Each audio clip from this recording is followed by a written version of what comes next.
مقبول جہاں بھر میں ہو دعوت اسلامی، صدقہ تجھے اے رب غفار مدینے کا۔ الصلاة والسلام عليك يا رسول الله، الصلاة والسلام عليك يا حبيب الله، یا رسول اللہ تیرے چاہنے والوں کی خیر، یا رسول اللہ تیرے چاہنے والوں کی خیر، آفتوں کا رخ بدل دے، آفتوں کا رخ بدل دے اور بلائیں سے پھیر، یا رسول اللہ تیرے چاہنے والوں کی خیر، یا رسول اللہ تیرے چاہنے والوں کی خیر۔ الحمدللہ رب العالمین، والصلاة والسلام علی سید المرسلین، اما بعد فاعوذ باللہ من الشیطان الرجیم، بسم اللہ الرحمن الرحیم۔ الصلاة والسلام علیک یا رسول اللہ،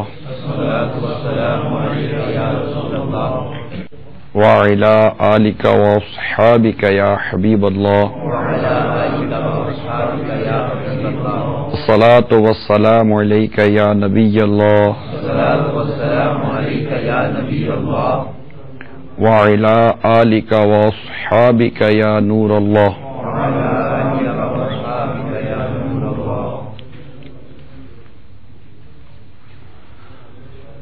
رحمت عالم نور مجسم، شاہ بنی آدم، رسول محتشم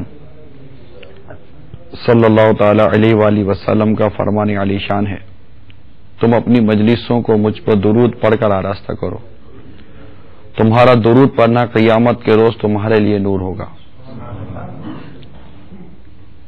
صلو علی الحبیب صلی اللہ تعالی علیہ وسلم۔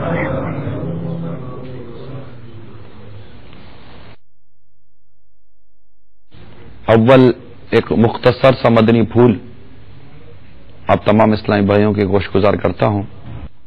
میں نے کتاب میں پڑھا کہ ایک شخص خلیفہ مامون یا کسی خلیفہ کے پاس حاضر ہوا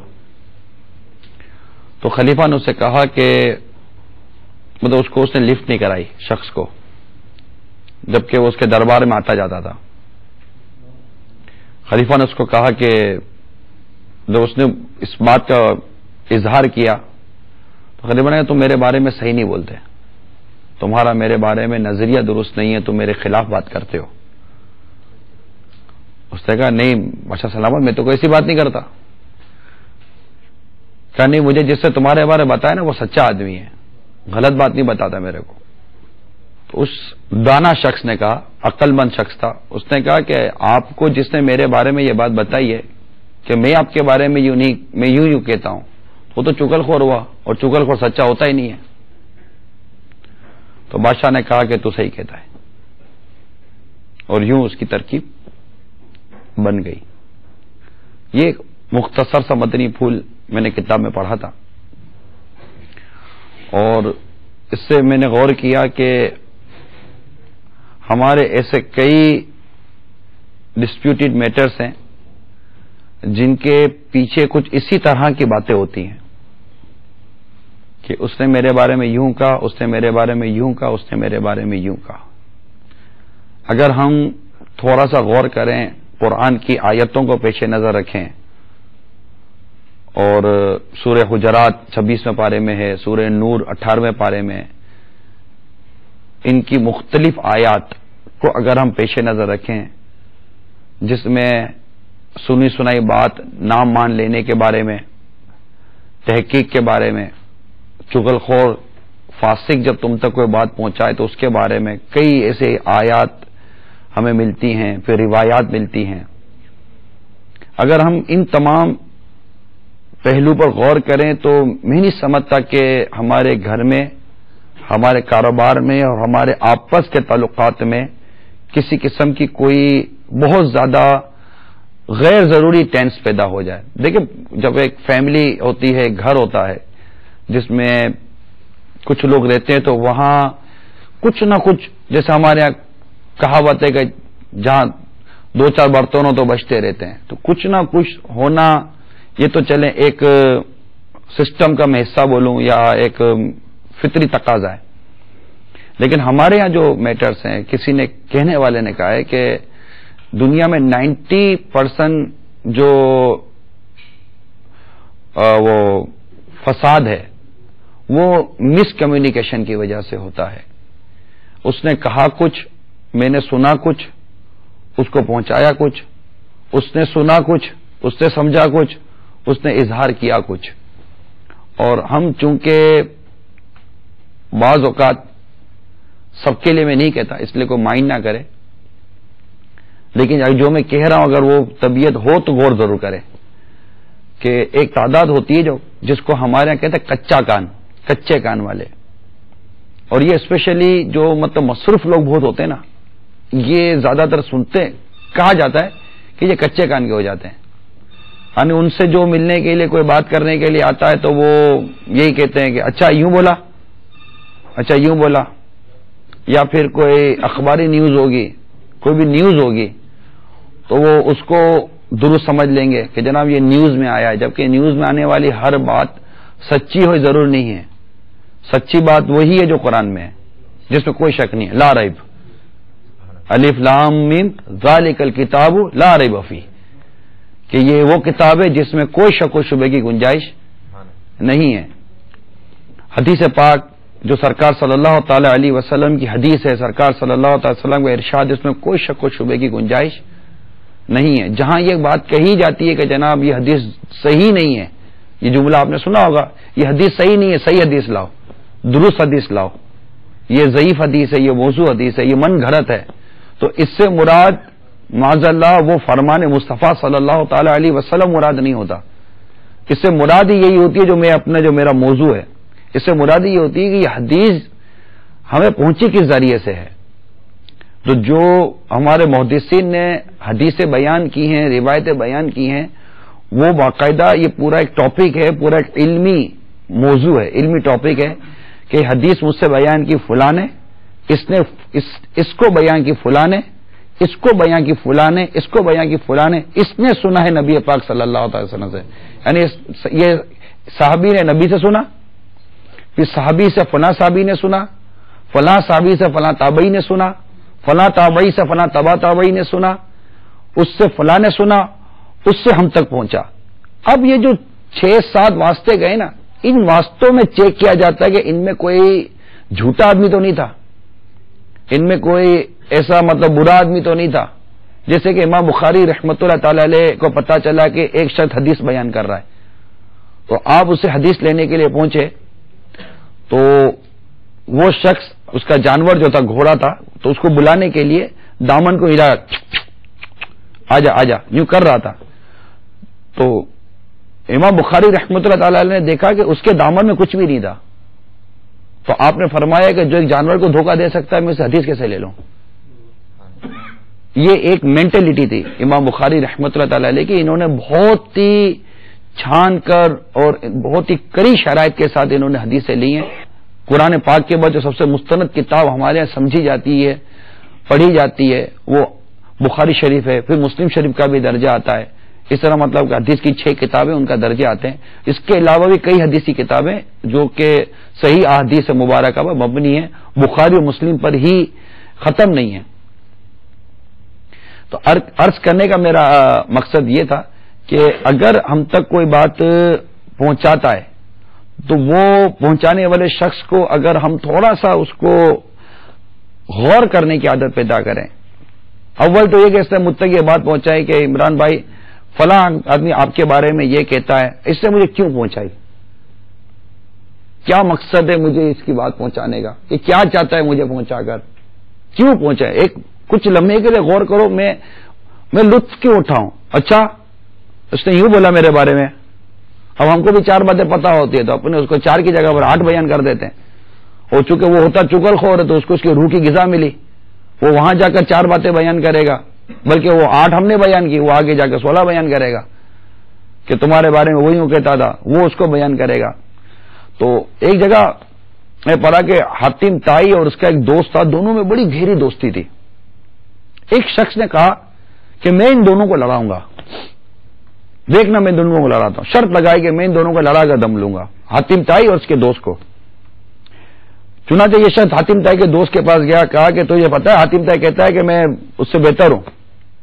وہ کیا بیچتا ہے یار, میرا مقام اور اس کا مقام اور ہے. تو اس کے دوست نے کہا کہ حاتم طائی یوں بولتا ہے, بولا تو صحیح تو بولتا ہے, صحیح تو بولتا ہے, وہ واقعی میرے سے بہتر ہے, بلکہ اس کے بچے میرے سے بہتر ہیں, وہ صحیح بولتا ہے. بولا اچھا ہاں وہ صحیح بولتا ہے, جا جا, اس کو بھیج دیا. اور بولا کہ حاتم طائی کے پاس گیا. حاتم طائی کے پاس گیا تو حاتم طائی کو کہا کہ تمہیں پتا ہے کہ تمہارا دوست فلاں یوں بولتا ہے کہ میں اس سے بہت بہتر ہوں, یہ حاتم طائی کیا بیچتا ہے یار. اس نے اچھا یوں بولا, بولا اس کے بچوں کے بچے جو ہے نا وہ بھی میرے سے بہتر ہے. وہ صحیح بولتا تھا, تجھے غلط فہمی ہوئی ہوگی کہ میں کسی سے بہتر ہوں. تو وہ ادھر سے بھی گیا, ادھر سے بھی گیا, 2 ٹکے کا ہو کر واپس گیا. اور چگل خور کی سزا یہی ہونی چاہیے تھی. ہم نے اپنے آپ اس چگل خور کو پالا ہے. جیسے آپ اپنے گھر میں نہ سانپ پال سکتے ہو نہ اپنے گھر میں بچھو پال سکتے ہو, مگر آپ اگر غور کریں تو آپ نے اپنے گرد کئی چگل خور پالے ہوئے ہوں گے. تھوڑا سا غور کریں اور یہ بھی غور کریں کہ کہیں میں چگل خور نہ ہوں. میں نے چگل خور پالا ہو یہ ایک اپنا میٹر ہے, اور کہیں میں ہی چگل خور نہ ہوں, کیونکہ چگل خور جنت میں داخل نہیں ہوگا, کیونکہ یہ 2 رخا ہوتا ہے نا, اس کی دو زبانیں. یہ مسلمانوں میں فساد پھیلاتا ہے, مسلمانوں میں جھگڑا پیدا کرتا ہے, اور اسلام جھگڑے کو پسند نہیں کرتا. یہ یاد رکھیے گا, ہم الحمدللہ مسلمان ہیں, اسلام سے ہمیں محبت ہے, یہ ہمیشہ یاد رکھیں, اسلام جھگڑے کو پسند نہیں کرتا. اچھا جھگڑا بات چلی تو میں اب یہ بھی عرض کرتا ہوں, ہمارے جھگڑا جو ہے نا وہ ہاتھا پائی کا نام ہے. اس کا ہاتھ پکڑا, اس کا گریبان پکڑا, اس کو گھونسا دیا, اس کو گالی دی, لڑی جس کو اپنے بولتے ہیں نا, ہمارے اس کو جھگڑا کہتے ہیں. امام غزالی رحمت اللہ تعالی علیہ نے احیاء العلوم میں جس طرح جھگڑے کی وضاحت کی ہے وہ کچھ یوں ہے, جس کا میں خلاصہ عرض کروں گا کہ جھگڑا یوں کہ کسی کے بات میں, اس کے معنی میں, اس کے ارادے میں خلل پیدا کرنا, یہ بھی ایک جھگڑا ہے. میں آپ کو ایک ایگزامپل دیتا ہوں کہ اب یہ وہ ایگزامپل ہے جو عموماً دیکھا جاتا ہے نا, یہاں بھی میں دیکھتا ہوں کبھی, جیسے کہ گاڑی میں جا رہے ہیں نا کسی کے ساتھ. اب جیسے میں یہاں آ رہا تھا, واقعہ ہوا نہیں ہے ایسا, لیکن میں ایک ایگزامپل کے طور پر بیان کرتا ہوں. جیسے میں یہاں آ رہا تھا, ہمارے نور بھائی گاڑی چلا رہے تھے, فار ایگزامپل کہ نور بھائی ہمارے اقبال بھائی کے یہاں چلے, تو اب یہ ایک روٹ ہے جو اقبال بھائی کے یہاں جا رہا ہے, جو نور بھائی کو پتا ہے. میرے ہمارے پیچھے ایک اور بھی اسلام بھائی بیٹھے تھے, ارے نور بھائی وہاں سے جاتے ہیں نا, ارے نہیں یہ راستہ بھی سے, ارے نور بھائی جب دیکھو اپنی چلا دے یار, ادھر سے نہیں جا سکتے ہو یار, وہ بھی تو روٹ صحیح آتا ہے. اب پیچھے والے کو چاہیے کہ جب اس کو پتا ہے کہ یہ بھی روٹ اقبال بھائی کے گھر کو جاتا ہے, تو خائی نہ خائی اپنی مطلب کہ وہ ٹانگ اڑانا, خائی نہ خائی اپنی مطلب وہ جس کو ہم اپنی عام لینگویج میں کہتے ہیں 1.5 شہری کرنا, کہ بھائی جب ایک آدمی سیدھا جا رہا ہے 1-1.5 منٹ کے روٹ کر, لیکن یہ وہ ایک ایگزامپل کے طور پر میں نے صرف بات کی کہ یہ وہ ہے کہ یہ میں کثرت کے ساتھ کبھی یوں ادھر آتا ہوں یا کہیں بھی جائیں, گاڑی میں بیٹھتے ہیں نا تو وہ روٹ پر لڑائی بہت ضرورت ہوتی ہے. یوں جاتے ہیں بولے ٹرنل کے اندر ہو جاتا ہوتا نہیں, ٹنل کے اوپر سے جاؤں گا, تو ارے بھائی چپ رہو یار, جتنی دیر آپ بحث کر رہے ہو اتنی دیر درود شریف پڑھتے تو کہاں کے کہاں نکل جاتے ہیں. جو ایک بار درود شریف پڑھتا ہے اللہ تعالیٰ وہ 10 رحمت نازل فرماتا ہے. تو اس بحث سے آپ کو ثواب کیا ہوا, نقصان کیا ہوا, یہ میں بتاتا ہوں. نقصان یہ ہوا کہ اس کے دل میں جس سے آپ نے بحث کی نا, اس کے دل میں کھائی نہ کھائی آپ کا بغض پیدا ہوگا, کھائی نہ کھائی تھوڑا سا کینہ پیدا ہوگا. یار خالی خالی بحث کرتا ہے, کوئی ایسی دنیا اور آخرت کے بھلے کی بات ہی نہیں ہے, سوائے اس کے کہ میں اس کی بات مانوں. تو یہ ایک روٹ والی بات جو میں نے آپ کو بیان کی, یہ ایک صرف اگزامپل کے طور پر بیان کی. کھانے پینے کے حوالے سے دیکھ لیجئے, سونے جاگنے کے حوالے سے دیکھ لیجئے, ادھر سو جاؤ, ادھر سونا, ادھر کیا مسئلہ ہے, نہیں آپ ادھر کیوں نہیں سو جاتے, ارے بھائی تو ادھر سو رہا تو کیا تکلیف ہے آپ کو, بس ادھر سوتا تو ادھر سو جائے، ادھر سوتا تو ادھر سو جائے، ادھر چلتا تو ادھر چلے، ادھر کوئی ناجائز تو حرام کام تو نہیں کر رہا، کوئی ایسا کام تو نہیں کر جو خلاف شرع ہے، ایسا کام تو نہیں کرا جو اخلاقیات سے ٹکراتا ہو، کوئی بھی ایسی چیز یا اس وقت اس پر اعتراض کرنے یا اس کو پوائنٹ آؤٹ کرنے کی کوئی صحیح وجہ ہونی چاہیے، لیکن صرف اس وجہ سے کہ نہیں میری بات مانی جائے، تو یہ بھی نا جھگڑے کی ایک صورت بیان کی گئی ہے، یہ بھی جھگڑا ہے، اور جو حق پر رہتے ہوئے جھگڑا ترک کر دے اس کے لیے جنت کی بشارت ہے۔ حق پر رہتے ہوئے عرض کر رہا ہوں، ایک تو خالی جھگڑا کرنا ہے اپنی وہ ٹانگ اونچی کے رکھنے کے لیے کہ جناب میں فرسٹ کلاس آدمی ہوں، لیکن حق پر رہتے ہوئے یہ حدیث پاک کا میں خلاصہ عرض کیا ہے، تو اس میں بہتر یہ کہ آدمی چپ رہے، خاموش رہے، قفل مدینہ لگا کر رکھے کہ اب ڈرائیور کو سونپ دیے نا یار آپ نے اپنے آپ کو، اب ویسے ڈرائیور جب ہم بیٹھا تو اللہ کا نام لیا، دعا پڑی، سفر کی اور ڈرائیور کے حوالے ہو گیا ہوں، اب یہ چاہے منزل تک پہنچا یا کہیں کچھ بھی کر دے، ڈرائیور ہے، تو اب جب اس کو سونپ ہی دیا تو گھما پھرا کر کہیں سے بھی پہنچا دے گا ہم کو۔ ہاں اگر ڈرائیور پوچھتا ہے یا گاڑی چلانا پوچھتا ہے یا کون سے روٹ پہ لوں تو چلو آپ نے مشورتاً کوئی بات بیان کر دی، لیکن کئی موضوع پر کوئی چیز لینے جانی ہے، خریدنے جانی ہے، یہ میاں بیوی میں بھی جھگڑے ہوتے ہیں، دوستوں میں بھی یہی جھگڑے ہوتے ہیں، تو اس میں آپ یہ دیکھیں کہ جو اس طرح لڑتے رہتے ہیں نا، ان میں بعض اوقات دوری ہو جاتی ہے، دوست الگ ہو جاتے ہیں، میاں بیوی میں طلاق ہو جاتی ہے، پارٹنر آپس میں بیکار لڑتے رہتے ہیں بلا وجہ، تو پارٹنرشپ ٹوٹ جاتی ہے، کسی کلائنٹ سے آپ خالی بحث کرتے رہیں کھائی نہ کھائی تو وہ ٹوٹ جاتا ہے۔ تو اس میں میرا ناقص مشورہ یہ ہے، یہاں ہماری تاجر برادری میں کہوں گا، یہاں ہمارے یہاں جمع ہوئی ہے، تو میرا ناقص مشورہ یہ ہے کہ جب تک کوئی شریعت کی اجازت نہ ہو، کوئی شرعی مصلحت نہ ہو، یا اگر لازمی شریعت طور پر نہ ہو تو آدمی چپ رہے، بحث نہ کرے۔ یقین مانے اگر آپ نے یہ مدنی پھول اختیار کر لیا، خاموش رہنے والا اور بلا وجہ الجھنا آپ نے بند کر دیا، آپ ہر دل عزیز بن جائیں گے، ہر شخص آپ سے محبت کرے گا، اور جو ہر بات میں الجھتا ہے، بحث کرتا ہے، ٹانگ اڑاتا رہتا ہے، تو اگلا بعض اوقات اس کو روب اتنا ہوتا ہے کہ اس کو کوئی بولتا نہیں کہ یار بھائی آپ کو کیا ضرورت کیا پڑی، کیوں خالی ہمارے معاملات میں آپ پڑھتے ہو، یہ نہیں بولیں گے وہ، کیونکہ وہ مربت کرے گا، شرم کرے گا، لیکن اس کے دل میں کبھی اس کے لیے جگہ نہیں بنے گی۔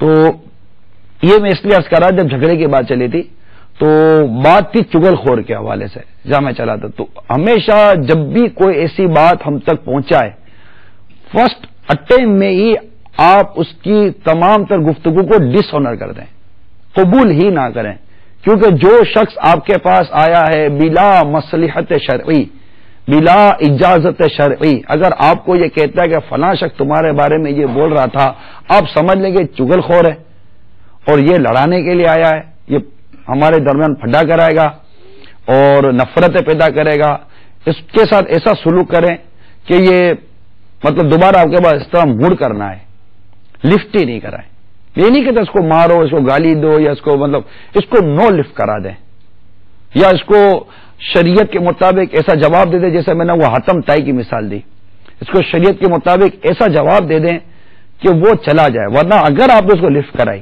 دیکھیں میں آپ کو ایک چغل خور کا واقعہ بتاتا ہوں، یہ کتنا خطرناک ہوتا ہے۔ ایک شخص غلام خریدنے گیا، پہلے غلام خریدے جاتے تھے، اور ہمارے یہاں ایک کانسیپٹ ہے کہ اسلام میں غلاموں کا نظام وضع کیا ہے، اسلام میں غلام ہے، یہ یاد رکھیے گا، آپ کو یہ نالج کام آئے گی اللہ نے چاہا تو، اسلام میں غلام کا نظام نہیں ہے، غلامی جو غلام تھے نا یہ پہلے سے چلے آ رہے تھے، سرکار صلی اللہ تعالی وسلم کے اعلان نبوت سے پہلے ہی غلاموں کا نظام، بہت قدیم نظام ہے غلاموں کا، غلام خریدے جاتے تھے، بیچے جاتے تھے، غلاموں سے کام لیا جاتا تھا۔ ہاں اسلام وہ مذہب ہے، وہ دین ہے جس نے غلاموں کے رائٹس بیان کیے ہیں، یہ یاد رکھیے گا، کیونکہ یہ اسلام پر ایک اعتراض ہے، مسلمان اس اعتراض کو سنتا ہے اور چپ رہ جاتا ہے، چپ نہیں رہنا چاہیے، یہ ہمارے اسلام پر ایک ہٹ ہے، یہ ہمارے اسلام پر ایک اعتراض ہے کہ جناب اسلام میں یوں غلام ہے، یوں غلام ہے۔ اسلام تو وہ ہے جس نے غلام آزاد کرنے کا ثواب بیان کیا ہے کہ جو یہ کرے، جو غلام آزاد کرے گا اس کو یہ ثواب ملے گا، غلام کے رائٹس بیان کیے ہیں کہ غلام کے یہ حقوق ہیں، غلام یوں آزاد ہو سکتا ہے، غلام یوں نکاح کر سکتا ہے، غلام یوں ہو تو یوں ہو، غلام یوں ہو تو یوں ہو. اس سے پہلے غلام کے کہیں کوئی رائٹس نہیں تھے، غلام کا کوئی پرنسپلس نہیں تھے، غلام کے ساتھ بہت زیادتیاں ہوتی تھیں. اسلام نے غلام کے اوپر ہونے والی زیادتیوں کو روکا ہے. یہ اسلام ہے. یہ یاد رکھیے گا کہ پہلے سے ہی غلاموں کا نظام چلا آ رہا تھا، بٹ کوئی اس کا ڈسپلن نہیں تھا، کوئی اس کا کوئی قانون نہیں تھا. اسلام نے غلاموں کا قانون بیان کیا ہے اور ان کو پروٹیکٹ کیا ہے، غلاموں کو، ان کو معاشرے میں ان کو بھی ایک مقام دیا ہے. بلکہ اس پہ چلے، یہ بہت آگے میں چلا جاؤں گا غلاموں کے اوپر. تو ایک شخص غلام خریدنے کے لیے گیا تو اس نے کہا بھائی اس میں کوئی خرابی نہیں ہے، مگر یہ ادھر کی ادھر بات کرتا رہتا ہے. تو آدمی نے کہا چلو چلے گا، ادھر ادھر کی بات کرتا تو میرا کیا نقصان کر لے گا. لے کر گیا، جیسا گھر کے ہم لوگ ملازم رکھتے ہیں نا کام کاج کرنے کے لیے، تو اس نے اپنے گھر کا ایک چھوٹا سا یہ ملازم بنا دیا اس کو. گھر کی چیزیں لیتا، بیچتا، سودا لاتا، سیٹ صاحب کا کام کر دیتا، سیٹھانی کا کام کر دیتا، وہی یہ کرتا رہتا. اب چونکہ اس کے اندر وہ چغل خوری کے جراثیم تو تھے، وائرس تھا اس کے اندر چغل خوری کا، وہ وائرس ایکٹیویٹ ہوا. جب وہ وائرس ایکٹیویٹ ہوتا ہے تو کئی سافٹ ویئر اڑا دیتا ہے، اور سب سے پہلے محبت کا سافٹ ویئر اڑاتا ہے، کیونکہ اس وائرس کو محبت کا سافٹ ویئر پسند نہیں ہے. جہاں اتحاد ہوگا، محبت ہوگی نا، یہ وائرس وہاں جا کر اٹیک کرے گا. تو میں نے اس سے پہلے آپ کو اینٹی وائرس کے کئی سافٹ ویئر بتا دیے، اس کو انسٹال کر لیں اپنے لائف کے اندر، انشاءاللہ یہ چغل خور کا وائرس وہیں اڑ جائے گا. ورنہ آپ کے پورے کمپیوٹر کو اڑا کر رکھ دے گا، جو زندگی کا آپ کا جو کمپیوٹر ہے محبت کا بنا ہوا. تو اب وہ اس کا وائرس ایکٹیویٹ ہوا تو اس نے منہ تھوڑا بگاڑا. اب سننے جیسی بات ہے، میں تھوڑا مضمون عرض کر رہا ہوں پوری حکایت کا. منہ تھوڑا بگاڑا تو مالکین نے پوچھا کیا بات ہے، تیرا موڈ صحیح نہیں ہے؟ نہیں بس وہ صاحب کو لگتا ہے صاحب کی کسی عورت سے دوستی ہو گئی ہے. ہاں پتہ کس سے ہنس کے باتیں کر رہے تھے، مسکرا کے فون پہ بات کر رہے تھے. کوئی بات نہیں میم صاحب، مسئلہ نہیں ہے، رہنے دیا. اب میم صاحب کہاں سے رہنے دے گی، میم صاحب تو ویسے ہی تکلیف میں تھی. خیر اس نے ایک بٹن تو دبا دیا. اب صاحب نے پوچھا، ادھر بھی وہ اپنا منہ چڑھا کر گیا، کیا بات ہے؟ نہیں صاحب رہنے دیں. کیا بیٹا کیا بولو؟ بولا بس وہ میم صاحب پتہ نہیں کس سے ہنس کے باتیں کر رہی تھی، کوئی آدمی تھا. بولا ہاں مگر صاحب کو مسئلے کی بات نہیں ہے، رہنے دیں. اب صاحب کو بھی مسئلہ پیدا ہو گیا. اب تھوڑے دنوں میں دیکھا تو وہ اب انڈرسٹوڈ سی بات ہے. اب جب یہ دونوں سامنے آئیں گے، جبکہ ان دونوں میں محبت تھی میاں بیوی، اب جب یہ دونوں سامنے آئیں گے تو وہ دیکھنے کا جو نظریہ تھا دونوں کا تبدیل ہو جائے گا. ایک انڈرسٹوڈ سی بات تھی، وہ ایک بال آ گیا، ایک بات دماغ میں آ گئی. اب وہ جب بھی کسی بات کو دیکھے گا تو وہ نیگیٹو کی طرف جائے گا اور اسپارکنگ کرتی رہے گی اس کی وہ بات. خیر یہ بات ہوئی. اب جب تھوڑا سا ٹینشن بڑھا تو اب وہ دوری ہونے لگی اور وہ مسکراہٹیں، وہ باتیں، وہ محبت، وہ اتحاد، گھر کا وہ ماحول نہ رہا. اب اس نے میم اب وہ آئے آگے کہ میم صاحب میں دیکھ نہیں سکتا ہوں، آپ ایک کام کرو کہ جب صاحب سوئے نا تو آپ مجھے صاحب کے داڑھی کے کچھ ادھر کے بال کاٹ کے دے دینا، تو میں ہمارا بابا ہے اسے میں دم بم کرا دوں گا، آپ بے فکر ہو، سب صحیح ہو جائے گا. کہاں ہو جائے گا، ہاں سب صحیح ہو جائے گا. یہ لو اس طرح اور یہ مجھے بال کاٹ کے دے دینا. جہاں جا کے صاحب کو بولے صاحب آج رات کو کچھ ہونے والا ہے، ہاں سنبھل کے سونا، کچھ ہو جائے گا آج رات کو. اب صاحب کو نیند کہاں سے آئے گی کہ کچھ ہو جائے گا. صاحب نے نکل نکلی، وہ کروٹ لی ادھر، اور بیگم صاحب پہلے سے ہی اسٹائل بنا کر جیسے کہ سو گئی. تھوڑی دیر میں جب بستر ہلا تو صاحب کی آنکھ کھل گئی. جیسے اس نے تکیے کے نیچے اس طرح نکالا کہ تھوڑے بال کاٹے کہ اس کو دینے تھے، تو جیسے اس طرح آگے کیا، صاحب نے میم صاحب کا ہاتھ پکڑا اور اس طرح سے اپنی بیوی کو قتل کر دیا. بیوی کے بھائیوں نے آ کر اس کے شوہر کو قتل کر دیا اور پولیس نے آ کر اس کے بھائیوں کو بند کر دیا. یوں چغل خور کی کو تسکین کہوں گا میں، اس کو تسکین نصیب ہوئی. یہ ہوتا ہے چغل خور. ایک شخص تھا پورے گھر کو آگ لگا دی.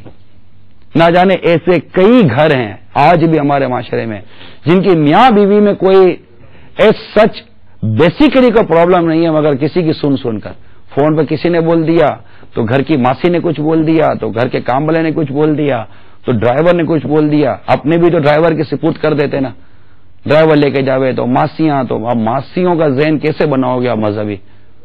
ڈرائیوروں کا ذہن مذہبی، ہمارا مذہبی ذہن نہیں بن سکا تو یہ ماسیوں کا بیچارہ، اب ماسی اس گھر سے اس گھر میں آتی ہے تو ادھر کی بات ادھر کرتی، ادھر کی ادھر.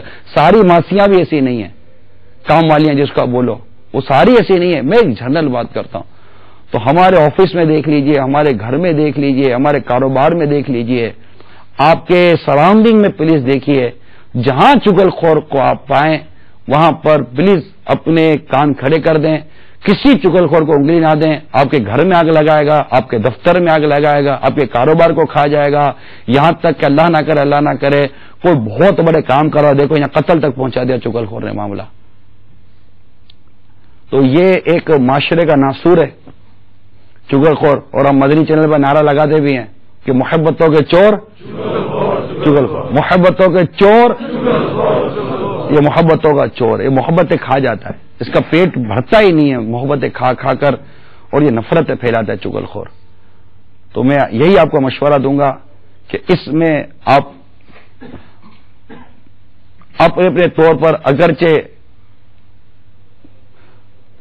پڑھائی میں، لکھائی میں، کاروبار میں اپنی سمجھ کا کوئی معیار رکھتے ہوں گے، لیکن یہاں آ کر اچھا آدمی مار کھا جاتا ہے.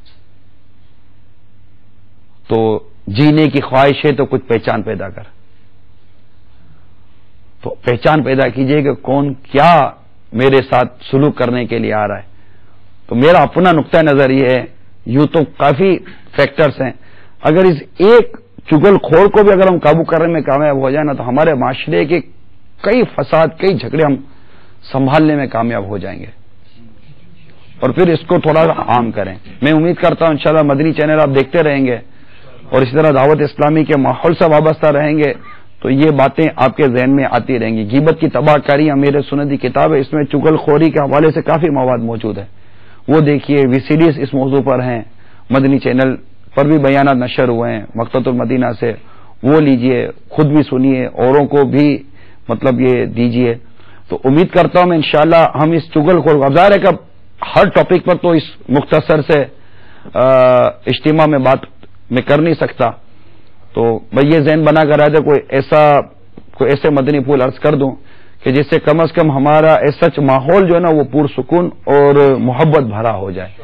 کیونکہ سکون نہیں ہے، محبتیں دن بہ دن کم ہوتی چلی جا رہی ہیں، دن بہ دن کم. اس کے کئی اسباب ہیں، خالی ایک یہی سبب نہیں ہے، لیکن دن بہ دن محبتیں کم ہوتی چلی جا رہی ہیں، جس کی وجہ سے مطلب مزہ نہیں رہا، گھر میں بھی مزہ نہیں رہا، کہیں جاتے مزہ نہیں رہا، یہاں تک کہ دوستوں پر بھی اعتماد اٹھ گیا، کہیں اسے اعتماد نہیں رہتا. تو اس کی کئی وجوہات ہیں. تو ان میں ایک یہ بدبخت چغل خور بھی ہے جو ہمارے اندر رچا بسا ہوا اور ہمیں اچھا بہت لگتا ہے. کیونکہ جب کوئی آپ کو اگر کسی کی آپ کو بتائے گا کہ وہ تمہارے بارے میں یوں بولتا تھا تو آپ کو لگے گا یہ میرا دوست ہے، یہ میرا ہمدرد ہے. شروع میں یہی لگتا ہے. یہ چغل خور اگر مجھے پتہ ہی چل جائے گا یہ میرا دشمن ہے تو میں کیوں اس کی بات سنوں گا. لیکن جب یہ آ کر آپ کو کسی تھرڈ پرسن کے بارے میں بتاتا ہے کہ یہ آپ کے بارے میں یوں بولتا تھا تو ہمیں یہ اچھا بہت لگتا ہے، محبت آتی ہے اس کے اوپر کہ نہیں یار یہ اگر یہ میرا دشمن ہے تو اس نے مجھے آ کر بتایا کیوں. یہ آپ کا دشمن نہیں ہے، یہ معاشرے کا دشمن ہے، صرف آپ کا نہیں ہے، یہ محبتوں کا دشمن ہے. یہ اچھا بن کر ہی تو کھائے گا. جو چیز کڑوی ہے اس کو تو آپ تھوک دو گے نا، تبھی تو زہر کو میٹھا کر کے کھلا دیا جاتا ہے. آپ کو زہر میٹھا کر کے کھلائیں گے تو آپ پالے گا، زہر کڑوا کھلائے تو تھوک دو گے. آپ کو شہد میں ملا کر زہر پلائے تو آپ تو پی جاؤ گے، بولو گے تو میٹھا میٹھا، یہ میٹھا میٹھا اس کے اندر زہر ملا ہوا ہے. آپ کو ہمیں میٹھا لگتا ہے، جب اس کا اثر ظاہر ہوگا نا تو تکلیف بہت ہوگی. تو چغل خور یہ میٹھا بظاہر لگتا ہے مگر یہ میٹھا نہیں ہے، یہ ہمارے معاشرے کا ناسور ہے. تو آپ مل کر کوشش کریں کہ ہم انشاءاللہ عز و جل اس چغل خور سے اپنے معاشرے کو پاک کریں گے اور لفٹ نہیں کرائیں. اس میں پھر غیبت میں پڑیں گے کہ پھر وہ باتیں اس کے بارے میں بیان کریں گے جو واقعی اس میں ہیں اور نہیں کرنی چاہیے تھی. تو اب غیبت میں پڑے، پھر اسے حسد پیدا ہوگا، اسے بکس آپ دیکھیے حسد، بکس، کینہ، کتنے گناہ پڑ گئے اور یہ حرام ہے، ناجائز ہیں گناہ. تو ایک فتنے نے ہمیں کتنے فتنوں میں ڈال دیا. اس وجہ سے ہمیں ان تمام فتنوں کا دروازہ بند کرنا ہے. آپ دیکھیے کہ اس دروازے میں کوئی چور داخل نہ ہو جائے. مین انٹرنس اپنے گھر کا جو انٹرنس ہے آپ سب سے پہلے اس انٹرنس کو بند کرتے ہیں. وہ انٹرنس ہمارا سیف ہے. آپ سب سے پہلے اپنی گلیوں پر سیکورٹی بیرر لگاتے ہیں کہ ہماری پہلے گلی سیف ہو. گلی سیف ہو تو ہمارا دروازہ سیف ہوگا. اگر یہ دروازہ سیف ہوگا تو ہمارا یہ بھی سیف ہوگا.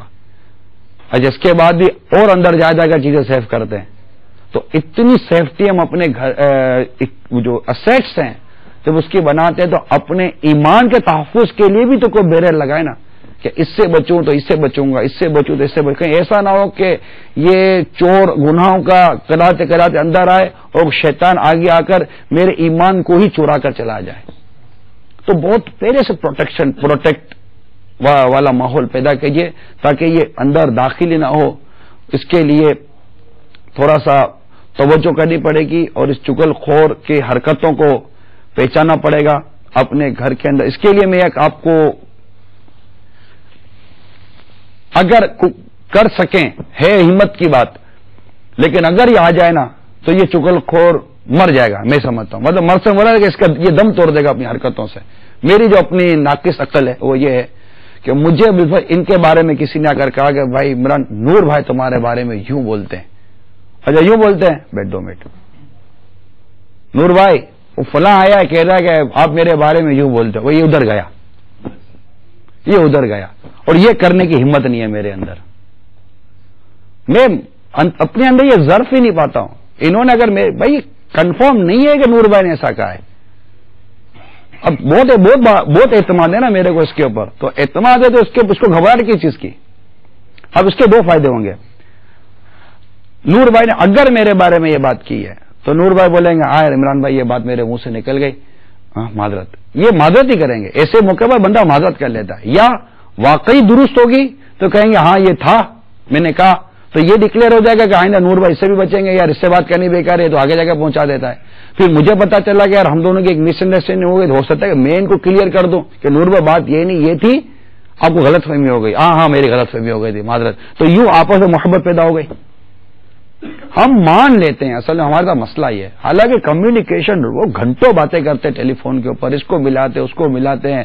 وہ گپ شپ والے پیکج الگ آ گئے ہیں تو گپ شپ لگاؤ. ارے بھائی گپ شپ میں کچھ نہیں رکھا ہوا, یہ محبتیں بڑھاؤ نا یار.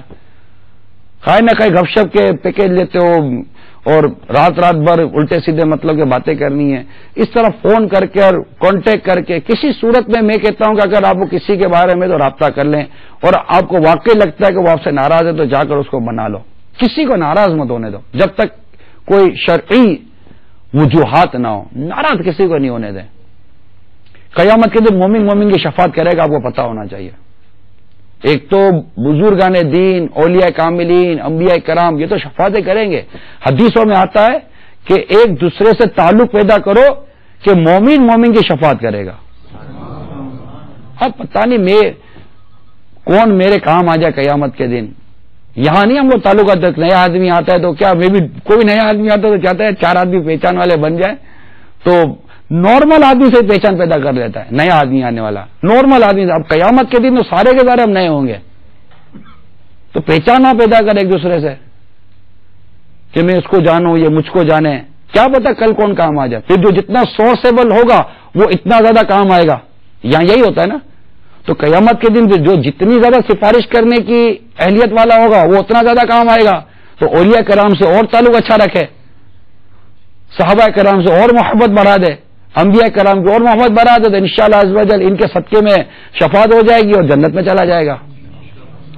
پار ہی ہونا ہے نا, ہمیں تو پار ہونا ہے, ہمیں جنت میں جانا ہے. بس ہمیں وہ جنت میں جانا, ہم نے پھنسنا نہیں ہے. یہ آپ کی بھی سوچ ہے, میری بھی یہی سوچ ہے. ہر مسلمان کی یہ سوچ ہونی بھی چاہیے کہ میں پھنسوں نہیں, میں نکل جاؤں جنت میں چلا جاؤں. قبر آنی ہے, قیامت کا دن آنا ہے, میں پھنس نہیں جاؤں کہیں بھی. قبر میں سوال الگ ہوگا, قیامت کے دن سوال الگ ہوگا. اتنا بڑا دن ہوگا, 50,000 سال کے برابر تو دن ہوگا. کیا کیا پوچھا جائے گا, یہ جواب کیسے دوں گا. تو اور آپ بھی چاہتے, میں بھی چاہتا ہوں. اور آپ کے بارے میں اللہ کی خفیہ تدبیر کیا ہے آپ نہیں جانتے, میرے بارے میں کیا میں نہیں جانتا. بیان کرنے والا پھنستا ہے کہ بیان سننے والا پھنستا ہے. بیان کرنے والا نکلتا ہے کہ بیان سننے والا نکلتا ہے, کوئی نہیں جانتا. اللہ تبارک و تعالیٰ نے کس کے بارے میں کیا فیصلہ فرمایا نہ آپ جانتے ہو نہ میں جانتا ہوں، نہ پیسے والا جانتا ہے، نہ غریب جانتا ہے، نہ امیر جانتا ہے، کوئی بھی نہیں جانتا، نہ سیٹ جانتا ہے، نہ نوکر جانتا ہے، ہم میں سے کوئی بھی نہیں جانتا، مگر یہ ذہن بنا ہوا ہے یا اللہ نکال دے، بس نکل جائیں، ہم یہاں سے بھی ایمان سلامت لے کر نکلیں اور قیامت کے دن بھی قبر میں بھی آسانی ہو جائے، قیامت کے دن بھی نکل جائیں ہم، وہ کہتے صفا صفا نکل گیا، فیصلہ مطلب ہمارے خلاف نہ ہو جائے، بلکہ اللہ کی رحمت بہت بڑی ہے، ہم تو اسے سوال کرتے ہیں یا اللہ ہمیں امتحان میں نہیں ڈالنا، کیونکہ قیامت کے دن ایسے کئی اللہ کے بندے ہیں جن کی کوئی تعداد اللہ کے سوا کوئی نہیں جانتا، کہ جس سے جو اللہ تعالیٰ جن کو بغیر پوچھے جنت عطا کر دے گا، ان سے حساب ہی نہیں ہوگا، کوئی اکاؤنٹیبلٹی نہیں ہے ان کی،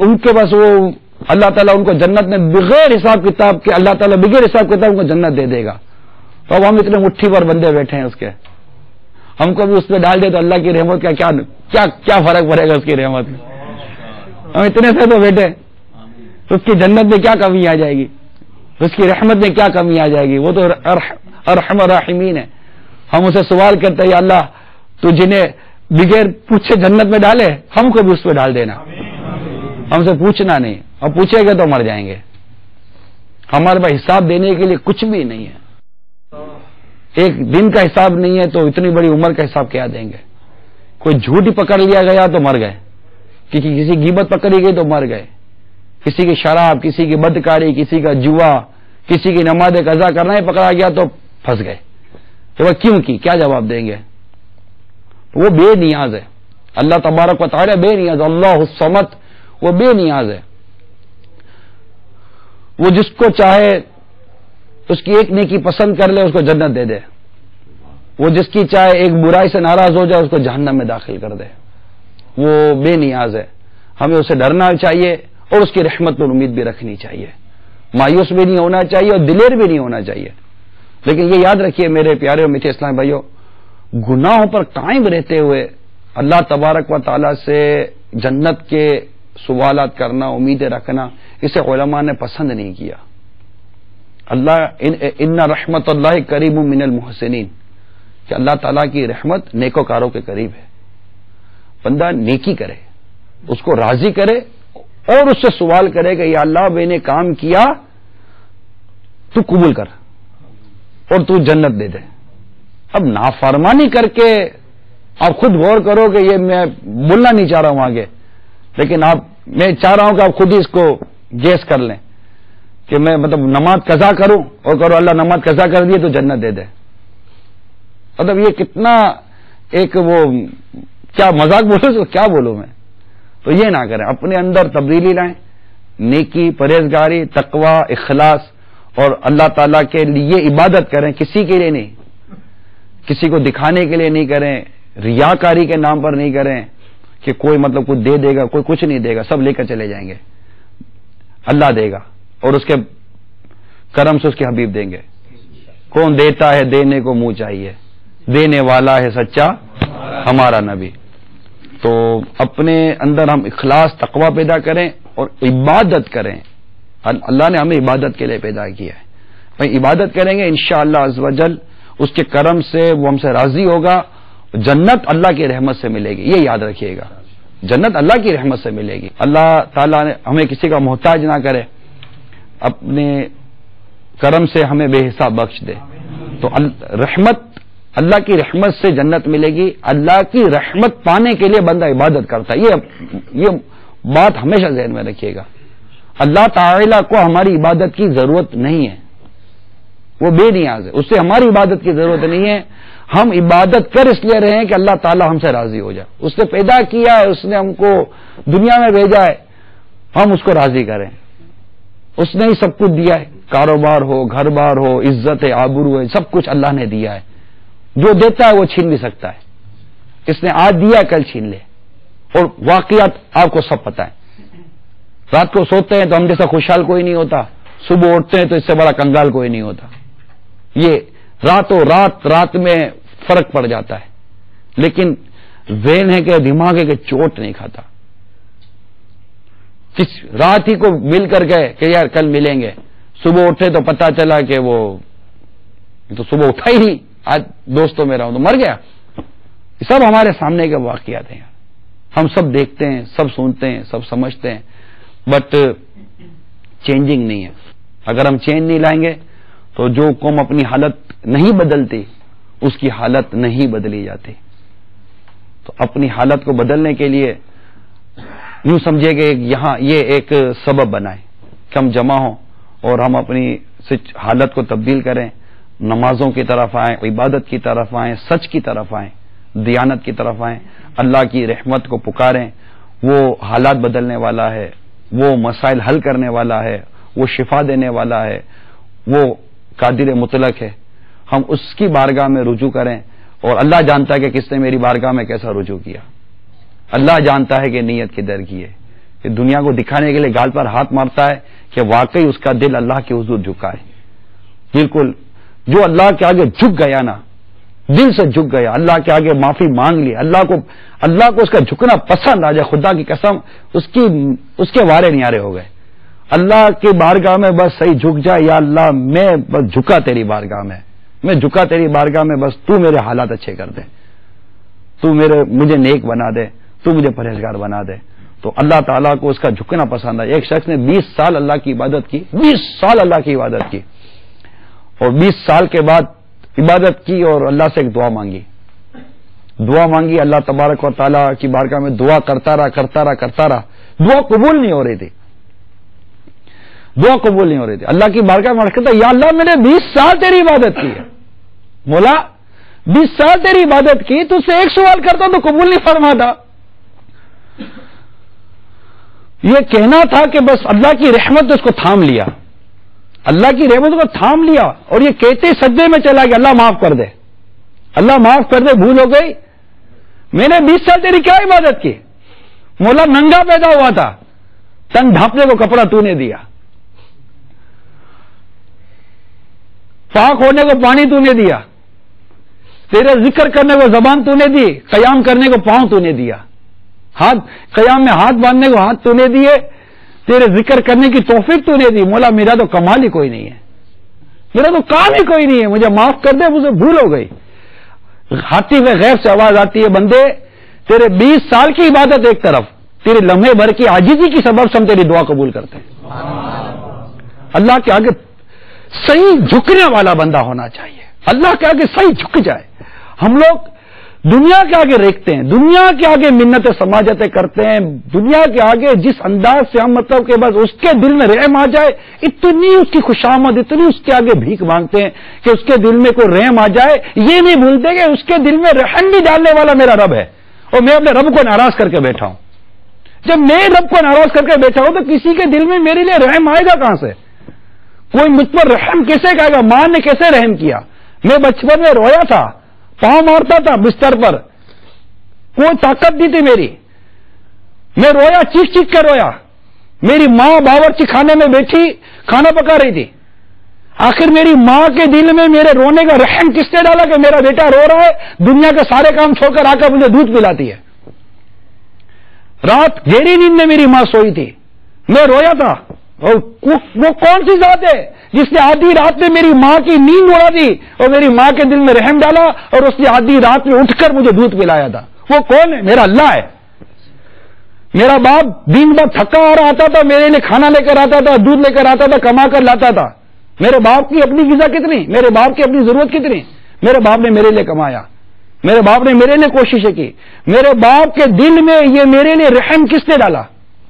میرے اللہ نے ڈالا.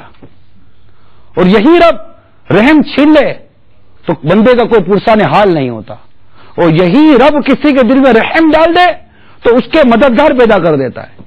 ہم دراصل جس کے در پر صحیح معنوں میں جھکنا چاہیے, جس کے آگے درست رجوع لانا چاہیے, جس کو درست صحیح طور پر راضی کرنا چاہیے, ہم وہاں سے ہٹے ہوئے ہیں. اور یہی ہماری سب سے بڑی بھول ہے. وہی بارگاہ ہے, وہی ہے جس کے دست قدرت میں بندوں کے دل ہیں. اب کس کا دل ہم سے پلٹ جائے, کون ہم سے نفرت کرنے لگے, کون ہم سے محبت کرنے لگے, یہ ہمارے ہاتھ میں نہیں ہے, یہ اللہ کے دست قدرت میں. تو اسی کو راضی کرو, اور وہ راضی ہوتا ہے اس سے جو اس کی بات مانے. یہ پرنسپل ہے. وہ اس سے راضی ہوتا ہے جو اس کی بات مانے. جو بات نہیں مانتا اس سے راضی کیسے ہوگا؟ وہ ایک شخص کو اللہ تبارک و تعالیٰ نے ہر طرح کی نعمت دی. کلیوبی ایک عربی کتاب ہے, اس کے اندر ایک حکایت ہے, اس طرح کا مجھے خلاصہ یاد ہے. اللہ تعالیٰ نے اس کو بہت نعمتیں دی, بہت نعمتیں دی, بہت نعمت دی. فرشتوں نے اللہ کی بار کے مرض کی, اللہ تو نے اس کو اتنی نعمتیں دی, اتنی نعمتیں دی, یہ کبھی تجھے یاد ہی نہیں کرتا اور تو اسے نعمت پہ نعمت دے رہا ہے, کوئی تکلیف نہیں ہے. اللہ نے ارشاد فرمایا کہ چونکہ میں نے اس کو تکلیف دی تھی تبھی یاد نہیں کرتا. یہ اس کے بعد اللہ تبارک تعالیٰ نے اس کو ایک تکلیف دی. اس کی گردن میں کہیں کوئی رگ تھی جس کا فنکشن بند ہو گیا, تو فوراً پکارتا یا ربی. کیا کہتا ہے؟ یا ربی, اے میرے رب. خیر سے آواز آتی ہے لبیک یا بدی, اے میرے بندے میں ہوں, تو کہاں تھا؟ تو آج تک کہاں تھا میرے بندے؟ تکلیف. تو تکلیف ہے نا, تکلیف یہ بندے کو رب یاد دلاتی ہے. مگر اب بھی کئی بندے ایسے ہیں جو تکلیف میں آنے کے بعد بھی رب کو یاد نہیں کرتے, پتہ نہیں کدھر کدھر بھاگتے دوڑتے ہیں. تو تکلیف میں ڈائریکٹلی انڈائریکٹلی ہر ایک مبتلا ہے, مگر اپنے رب کو بھولا ہوا ہے, نمازوں کو چھوڑا ہوا ہے, عبادتوں کو چھوڑا ہوا ہے, اللہ کی رضا کو چھوڑا ہوا ہے. تو میرے پیارے و میٹھے اسلامی بھائیوں, اللہ تبارک و تعالی کی رحمت اپنے دامن پھیلائے ہوئے, ہم آ کر اس کی رحمت کی چادر میں چھپ جائیں اور اللہ تعالیٰ سے خلوص دل کے ساتھ معافی مانگے. کہ اللہ ہمیں معاف کر دے, ہم نے نماز قضا کی, ہم نے جھوٹ بولا, ہم نے غیبتیں کی, چگلیاں کی, دل آزاریاں کی, بد نگاہیاں کی, گانے سنے, فلمیں دیکھی, جو کچھ بھی ہم سے نافرمانی ہوئی ہے, خلوص دل سے اپنے رب کے آگے توبہ کرے, معافی مانگے, یا اللہ معاف کر دے. خدا کی قسم میرے رب کی رحمت اتنی بڑی ہے کہ بندہ برسوں گناہ کرے, لمحے بھر توبہ کرتا ہے, خالص اللہ تعالیٰ اس کے گناہ بخش دیتا ہے, بخش دیتا ہے اللہ تعالیٰ. وہ رب ہے ہمارا, وہ رب ہے ہمارا. بس کوئی خلوص دل کے ساتھ توبہ کرے, خلوص دل کے ساتھ رجوع لائے کہ اللہ تعالیٰ سے معافی مانگ لے, اللہ معاف کر دے. اب دیکھیے کرم ہو جائے گا. اللہ تعالیٰ مجھے بھی توفیق دے, اللہ آپ کو بھی توفیق دے, ہم سب کو توفیق دے کہ ہم اس سے سچی معافی مانگے. اور اللہ ہی جانتا ہے کس نے سچی مانگی, کس نے جھوٹی مانگی, وہی جانتا ہے. اس کو دھوکہ نہیں دے سکتا بندہ, اس سے کوئی دھوکہ نہیں دے سکتا. اصل خود ہی کو دھوکہ دے رہے ہم لوگ, اس کو کوئی دھوکہ نہیں دے سکتا. وہ مالک کل ہے, وہ رب کریم ہے, وہ اپنے بندوں پر کے دل پر آنے والے خیالات کو جانتا ہے. اس کا بندہ کیا کرنا ہے, اس کے بندے نے کیا کرنا ہے, وہ یہ بھی جانتا ہے. وہ سب جانتا ہے اسے کیا بات چھپی ہوئی ہے. بندہ نکما ہے, ناکارہ ہے, بیکار ہے, جو اپنے رب سے وہ درست و سچی بات کر کے رجوع نہیں لاتا. مان لے, ارے کسی کے آگے نہیں, اپنے رب کے آگے مان لو, اللہ تبارک و تعالی سب بہتر کر دے گا. صحیح راستہ ہے, اپنے رب کی طرف رجوع لے آؤ, اپنے رب کی طرف رجوع لے آؤ, سب مدینہ مدینہ ہو جائے گا. آپ یہ نہیں کہتا کہ یہاں پر مطلب یہاں کہیں بھی, بلکہ میں یہاں وہاں کی کیا بات کرو, اب میرا حسن اعتقاد بیان کر رہا ہوں, حسن اعتقاد. ابھی آپ بیٹھے بیان سن رہے ہیں, کیا جب آپ میں سے کس کا دل اس وقت رو رہا ہو اور کس کا دل اس وقت اللہ کے حضور جھک چکا ہو, سر تو جھکے گا نا, کس کا دل اللہ کے حضور ابھی بھی جھک چکا ہو اور وہ دل ہی دل میں رب کو کہہ چکا ہو یا اللہ وہ بھول ہو گئی معاف کر دے. کیا عجب کہ اللہ تعالیٰ اس کو معاف کر چکا ہو. ہم نہیں جانتے. دعا کے لیے کب ہاتھ اٹھانا شرط ہے؟ اصل تو ندامت ہے. حدیث پاک میں آتا ہے کہ ندامت توبہ ہے, اور گناہوں سے توبہ کرنے والا ایسا ہے جیسے اس نے گناہ کیا ہی نہیں. حدیث پاک میں اصل ہے ندامت. ندامت لاتا کون ہے؟ جس کو غلطی کا احساس ہو. اب غلطی کا احساس ہی نہیں ہے تو وہ ندامت کہاں سے لائے گا, وہ افسوس کہاں سے کرے گا. ہمیں غلطی کا احساس ہونا چاہیے. ہم اپنے اندر ہم خود کو گلٹی فیل کریں, گندا چھی تو آدمی صحیح نہیں ہے. اپنے آپ کو بولو نا یار, آپ کو کون بولے گا؟ آپ خود کو نہیں بول سکتے ہو تو آدمی صحیح نہیں ہے. تو رب کی غذا کھاتا ہے, رب کی نعمت کھاتا ہے. تجھے رب نے پیدا کیا, تجھے رب نے آنکھ دی, تجھے رب نے زبان دی, تجھے رب نے مال دیا, تجھے رب نے سب کچھ دیا, تو ان چیزوں کو رب کے خلاف استعمال کرتا ہے, اس کے حکم کے خلاف استعمال کرتا ہے. اپنے آپ کو گلٹی فیل کرے, اپنے آپ کو ڈانٹے, اپنے آپ کو جھاڑے, اپنی نفس کو کوسے اور اپنے رب کی نعمت اور رحمت کو یاد کرے اور رجوع لائے، یا اللہ میری نفس نے مجھے رسوا کیا، تو میرے گناہ معاف کر دے، اللہ کرم کرے گا۔